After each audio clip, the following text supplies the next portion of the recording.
പരിശുദ്ധ പരമദിവ്യകാരുണ്യത്തിന് നേരവും ആരാധനയും സ്തുതിയും പുകഴ്ചയും ഉണ്ടായിരിക്കട്ടെ. അനന്തകാരുണ്യത്തിന് ഉറവിടമായ കർത്താവെ, ഞാൻ അങ്ങയെ സ്തുതിച്ച് ആരാധിച്ച് മാത്രപ്പെടുത്തി അങ്ങേക്ക് നന്ദി പറയും. നിൻ്റെ കാരുണ്യവും നിൻ്റെ സ്നേഹവും അനുഭവിച്ചറിയുന്ന ഞങ്ങൾ ഓരോരുത്തരും ഇന്ന് അങ്ങ് നൽകിയ വചനത്തെ ഓർക്കുന്നു.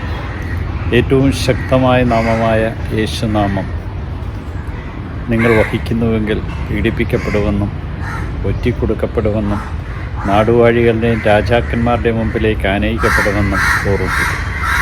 ദൈവത്തിൻ്റെ പുത്രനായ യേശുവിൻ്റെ നാമം സ്വർഗത്തിലെ ഏറ്റവും ശക്തമായ നാമമാണ്.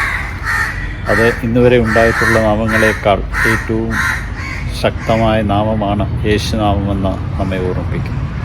ദൈവത്തിൻ്റെ കൃപാവരവും അനുഗ്രഹവും ആ നാമത്തിലൂടെ രക്ഷയും നമുക്ക് പ്രദാനം ചെയ്യും. എൻ്റെ നാമം വഹിക്കുന്നവർ ഒരിക്കലും നഷ്ടപ്പെട്ടു പോയില്ലെന്നും ദൈവത്തിൻ്റെ കൃപയും അനുഗ്രഹവും എപ്പോഴും അവർക്ക് ലഭിക്കുമെന്നും അവിടുത്തെ നാമം ഏറ്റുപറയുന്നവർ രക്ഷയിലേക്ക് ആനയിക്കപ്പെടുമെന്നും ഓർമ്മിപ്പിക്കും. നാടുവാഴികളുടെ മുമ്പിലേക്ക് ആനയിക്കപ്പെടുമ്പോൾ എന്ത് പറയണം, ഏത് പറയണമെന്ന് അപ്പോൾ നിങ്ങൾക്ക് ബോധ്യം നൽകുമെന്ന് നമ്മെ ഓർമ്മിപ്പിക്കുന്നു. യേശുനാമം വഹിക്കുന്ന ഒരു വ്യക്തിയുടെ തലയിലെ ഒരു തലമുടി പോലും നശിച്ചു പോകുവാൻ ദൈവം ഇടയാക്കുകയില്ലെന്ന് നമ്മെ ഇന്ന് ഓർമ്മിപ്പിക്കും. വിശുദ്ധരുടെയൊക്കെ ജീവിതത്തിൽ നമുക്ക് കാണുവാനായിട്ട് സാധിക്കും.